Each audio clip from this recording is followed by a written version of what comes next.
Hey, what's happening, friends and supporters? Welcome to episode number 42 of Audit Bites. And today we're going to tackle a question that you've been dying to have answered. You want to know why your audit clients don't trust you? You want to know why your audit clients don't trust you? Well, that's exactly what we're going to talk about today. Today's episode is brought to us by the best book for auditors who want to learn how to ask better questions, get better answers, so that they can ultimately perform better audits. That's also the title of the book, Ask, Get, Perform. Get it on Amazon or go to askgetperform.com. So the question that I have for you today is, have you ever felt like one of your clients just did not trust you? Have you ever felt like one of your clients just did not trust you? That is the question that I have for you today. Leslie, good to see you here. My man Phil, good to see you here too. Leslie, have you ever felt like one of your audit clients did not trust you? I know it's a feeling that we have sometimes when we're trying to do our work. Because think about it. The nature of our job title alone seems to conjure up fear in people. I mean, think about this. When you hear the word auditor, I don't think people think about daisies and roses and sunshine and chocolate. And I'm a little hungry right now, so chocolate, right? But in actuality, most of us are very kind people. Most of us are extremely trustworthy. So when clients fear us, we tend to take it personally because we understand that most of us are generally good people. But I'm here to tell you we should not take it personally. Let me tell you a story. I remember one time I started a new role and I started scheduling meetings with people because I just wanted to get to know them. That's all. I just wanted to get to know the people that I was going to be working with. I had no ulterior motives or anything like that. But what I noticed was they didn't want to meet with me. They didn't want to get to know me. They were extremely confused. You see, the guy before me, he never did that. They told me that they only saw him once a year, if that. They also told me that the previous person would oftentimes criticize them on petty issues. The previous person would criticize them on petty issues. So unfortunately, they weren't hearing what I had to say when I said, I just want to meet to get to know you. So back to the question that I asked. Have you ever been in a situation where you felt like an audit client did not trust you and you didn't know why, and it seemed completely unwarranted?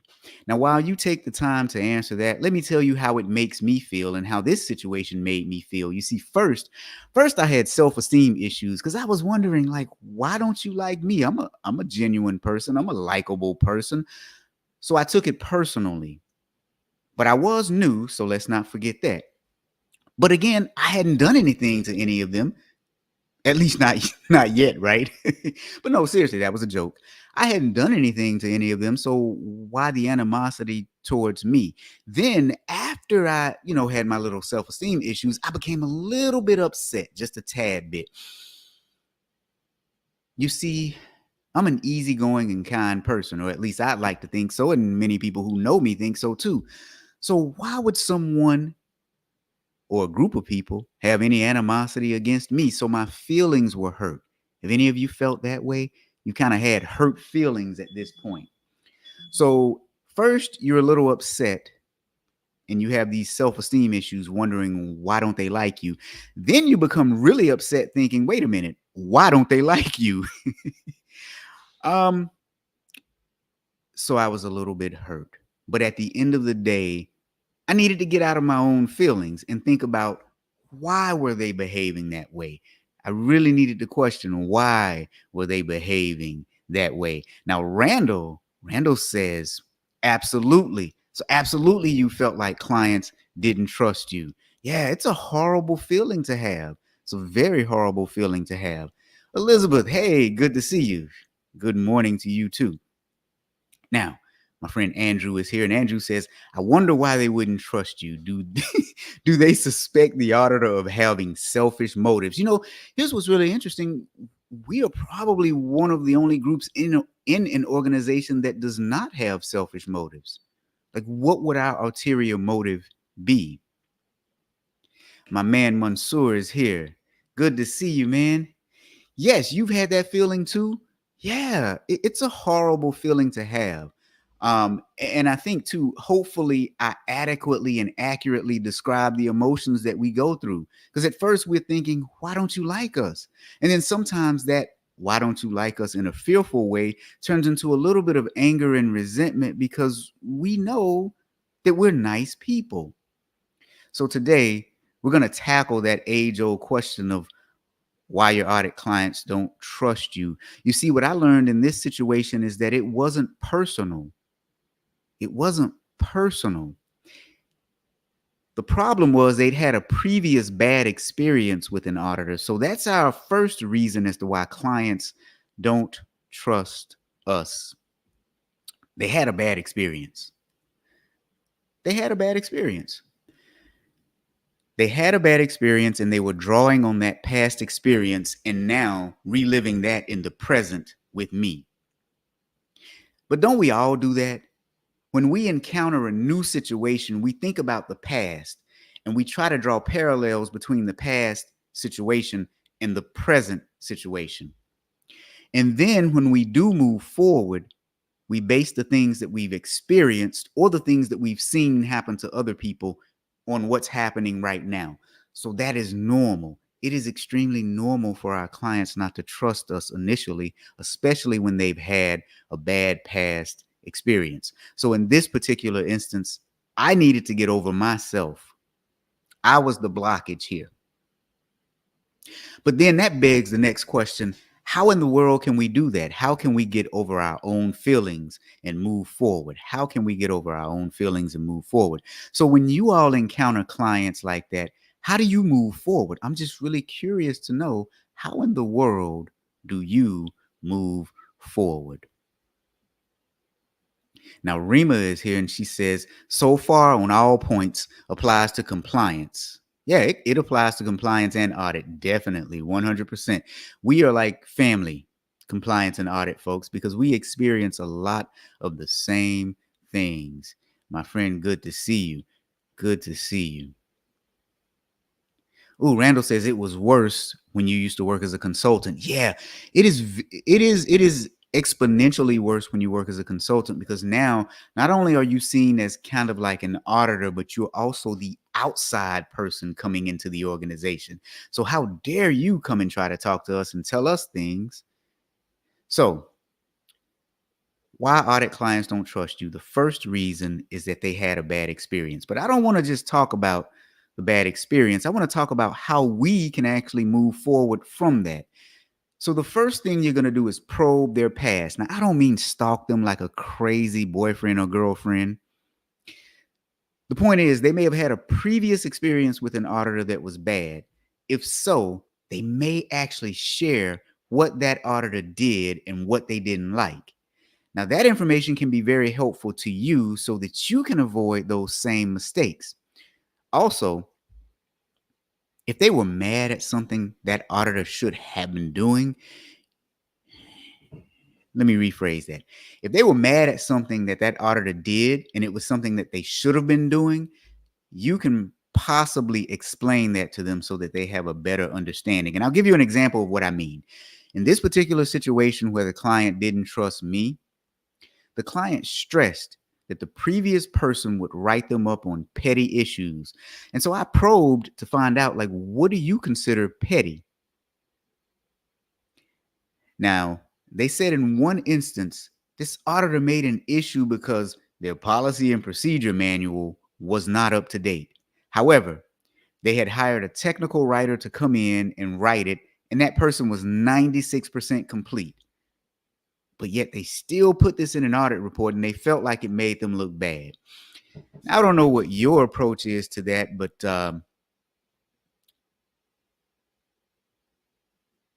for me, I'm not sure if I would have been concerned enough about that to actually put it in an audit report.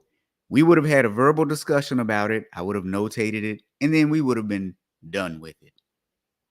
But this was something that they identified as being petty that happened regularly that made them upset. So we talked about some of the petty issues, and quite frankly, when they told me the petty issues, they were quite petty. And seeing my approach and take on it did a little bit to break down that barrier. So when they have a bad experience, probe about their past and figure out exactly what it is so that you cannot repeat it. Now, here's the next thing I want you to do. You've got to learn their feedback style. Here's what I mean by that. Often when clients are angry, they're not going to tell you, but they are going to tell their fellow coworkers.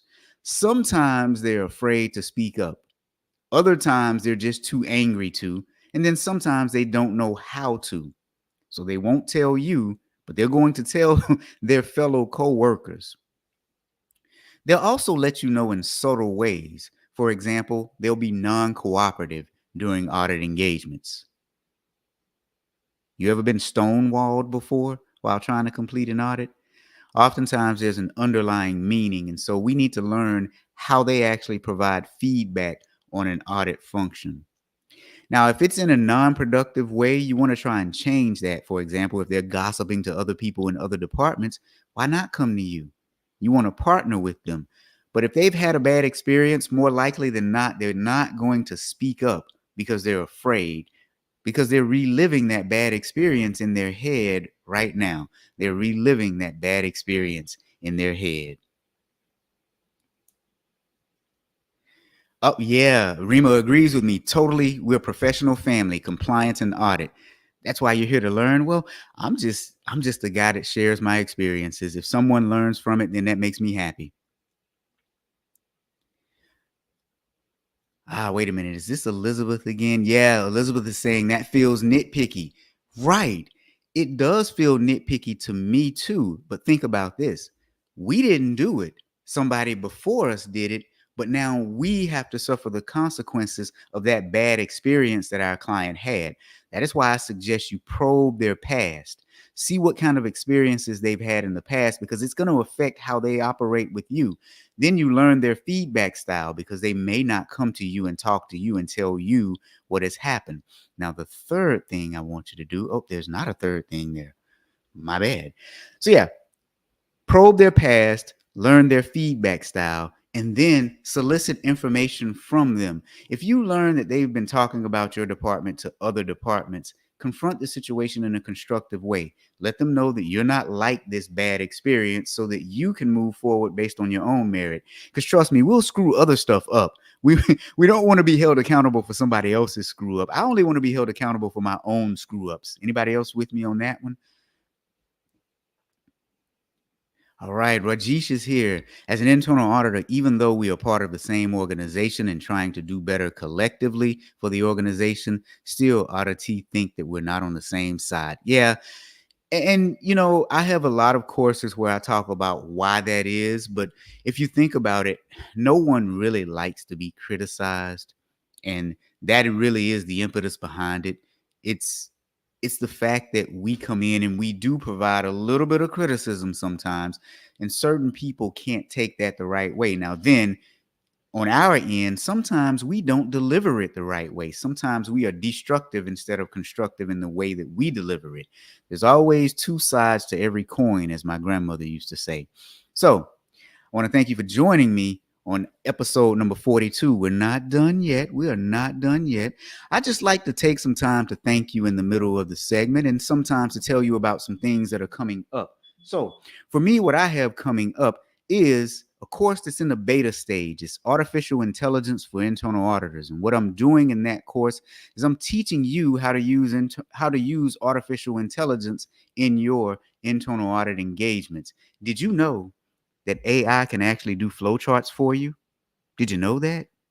So here's the deal with this course. Since it's in beta, I'm raffling off free admittance to the course as long as you provide me with good feedback. That is the promise that you have to give me. Now, if you want to enter to win a chance to be in that course, I just dropped the link in the chat. If you're on LinkedIn, So you should see that. And let me drop that link in YouTube too. Give me just one moment. You guys, we are broadcasting everywhere.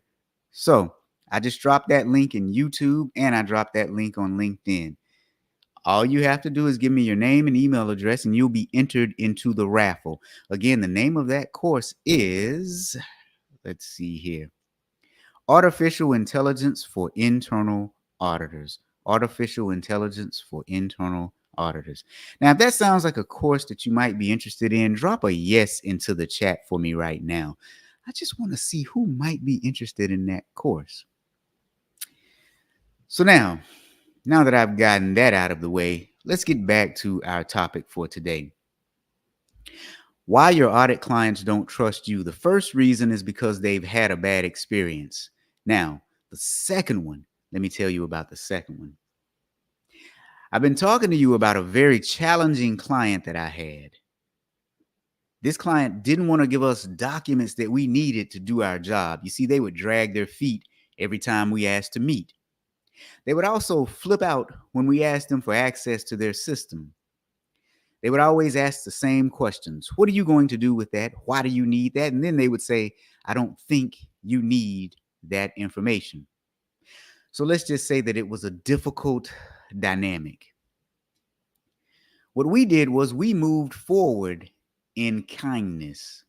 We attempted to address their concerns, but we remained as professional as possible. We somehow made it through the audit over budget and over stressed. And when it was over, we ended up helping them in a way that actually added to their bottom line. You see, we found that there was some missing money on the table, and we were able to help them to recoup some revenue. After we helped them recoup some revenue, they made a comment saying that they were not aware that we could actually help and add value to the organization, which was very interesting because we had been saying that all along. But that brings me to the second point as to why clients don't trust you. They don't know you yet. They don't know you. Think about this. From the time we're children, we're told not to trust strangers. Anybody remember stranger danger? You'd warn your kids, don't talk to strangers. You think that ends when we're adults? No, we have this apprehension with strangers because we don't know what they're going to do to us or say to us. So when clients don't know us, oftentimes they are extremely apprehensive, which kind of goes back to if they don't know us, the first point, they don't want to relive a bad experience. If they don't know us, they don't want to relive a bad experience. Ooh, I'm getting really excited. Many of you are saying that you would be interested in that course that I have. Hey, Jocelyn, how are you? Ah, yes, the flowcharts. It does sound cool. Mansour, when I discovered it, I was like, wait a minute. You mean to tell me I was in some shock, man. Andrew, Andrew will hop on a Zoom and I'll show you what I'm talking about. Thanks for joining, Brenda. Thanks for joining. Thanks for joining. Are we ever referred to as sales prevention? You know what? We don't get that often, but you compliance people get that a lot, Rima. You know, people are like, you compliance people don't want us to make any sales with all these compliance rules. I do understand where you're coming from with that. I've only heard it a few times as an auditor. All right. So let's get back to it. Look, if they don't know you, they're not going to trust you. As humans, we're just wired that way. And it's unfortunate, but it's a protection mechanism. So what can we do about that? What can we do about that? So the first thing you need to do is determine your touch points with your clients, which is why I was trying to schedule meetings, as I said earlier in the first story, with that client. The more people see you, they start to know you, like you, and trust you. And so determine how many times you actually go visit your clients during the year. If the first time they see you is during an audit engagement, you're doing it all wrong. They should see you on a regular basis, because at some point they're going to start to get familiar with you. And at some point, those walls are going to start to break down. So determine your touch points with your clients. Now, the next thing I want you to do is analyze the outcome of those touch points. Let me tell you, I had one client. Every time I would see him, he would snarl. And I don't mean that literally, I mean figuratively, but he would give me this look like, what are you doing here? And then one day I saw this man smile. I didn't even think he was capable of smiling. And then after that, the smile turned to a laugh. And, because he kept seeing me and he kept understanding that even though you think auditors are robots, we are not. We are human. He actually told me one day, he said, you actually are human. And while I know he was being somewhat funny, it was like a backhanded compliment, right? It was like a backhanded compliment. So look at your touch points, how many times they actually see you, and increase those if you're not seeing them enough. And then analyze the outcomes, because what you're going to see is initially they may stonewall. Then they may just be a little frigid. Then they may be lukewarm. Then all of a sudden, you have a really good, warm relationship with them. Yeah. So now the third thing I want you to do is adjust yourself accordingly. You see, when you start determining your touch points and analyzing your outcomes, you're going to realize that some clients you neglect and you may need to see more because you're visiting your favorite clients. You may need to visit your favorite clients a little bit less. They already like you. So who are you trying to convince at this particular point? And let me go back and say something else. Your goal is not really to get them to like you, it's to get them to respect you. I don't really care if you like me or not, as long as you show me common courtesy, decency, and respect. But you can never learn to build that respectful, professional relationship with someone if you don't ever see them. Like, that's impossible. That can't even happen. So now, today, we're talking about why your audit clients don't trust you. I remember one time I had a client that was really upset with us, and we couldn't figure out why. Now, remember, I said earlier, oftentimes they won't tell you why they're upset with you. Most times they won't tell you why they're upset with you, but they will tell other people. So we were trying to figure out, like, what did we do wrong? Like, what did we do that was so bad to make you hate us? We are innocent. We are angels. Look at the halo. No, that was another joke. But no, seriously, we thought that we had done no wrong to them. When we dug a little deeper, or a lot deeper, turns out they were disappointed with an audit report that we had produced. You see, there was something that they actually wanted us to put in the report, and apparently we had forgotten to add it. It was an honest oversight, wasn't even done on purpose, but they were upset about it. And like I said previously, most times when they're upset, you won't even know why they're upset.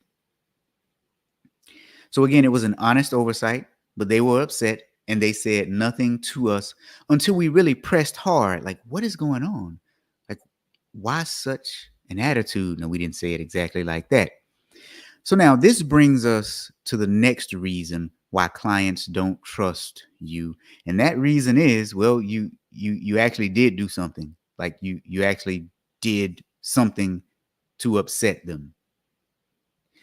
So let's recap and then we'll move forward. So clients don't trust you because they had a bad experience with auditors before.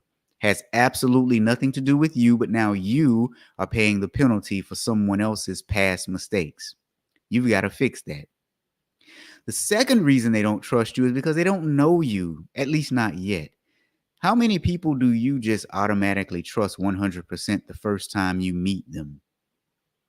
And the third reason they don't trust you is because you actually, well, did do something. So here's some tips to find out if you've done something and what you did. First, ask them if you've offended them. Now, the first few times they're probably going to say, no, everything is fine, because they are afraid. But you need to ask, and you need to ask more than once. What's going on, Bonita Lee? My friend B is here. B says, trust takes time. That is right. It takes time. I trust you, my friend, but I trust you because we're friends and we've known each other for quite some time now. Very interesting, you say. What is interesting about it? I want to know, what is it that you find interesting about what I'm saying right now? What is it that you find interesting about what I'm saying right now? So now, Ask them if you've offended them, and just realize you're going to have to ask more than once, because one time will not be enough. The next thing I want you to do is clarify their concerns. For example, when we asked them what was wrong, they didn't tell us until after like the third or fourth time asking, and they said, well, you did not put whatever it is we wanted you to put in the report. We don't understand why you didn't do it. You just didn't want it in there. Now, when we went back and looked at our QA process, it was just an oversight. And we explained to them that it was an oversight. We actually reissued the report. Now, this was something that was so simple and it could have been avoided, but we as humans, we don't communicate well with one another, which is why we have so many communication courses, which is heck why most of you guys listen to me, because I talk a lot about communication because I failed a lot at communication, and so I've learned how to be better at it. But we're all failures at it. Think about it. We have to try real hard to communicate well. So anyway, clarify whatever their concern is, because it may be just a simple mistake. Now, the third thing I want you to do is apologize if necessary. Notice I said, if necessary. If necessary. You see, sometimes people will want you to apologize when no apology is necessary. So now, if you've asked them if you've offended them, and then you've clarified their concerns and you find out that you are wrong, don't sit there and wallow in wrong. Apologize. Hey, I'm sorry that we did ABC. We'll try to do better next time. All right, got a question here, and I'm not quite sure what you're asking. Ask about what? Ask about what? I don't know. Maybe you're talking about point number 1, so I'll cover that again. Ask them if you have offended them. You see, if you've done something to offend a client, they may not tell you, and you need to ask them, hey, have I done something to upset you? Have I done something to offend you? Has our department done something to upset you or offend you? You want to make sure you explicitly ask, have you done something? My man Alawa is here. Hey, man, good to see you. Wait a minute, man. It's kind of late over there for you, isn't it? It's about, 8, 9 o'clock at night? He says earning trust requires constructive relationships too. Absolutely. It requires a two-way street. It requires for you to be kind to your clients and for your clients to be kind to you.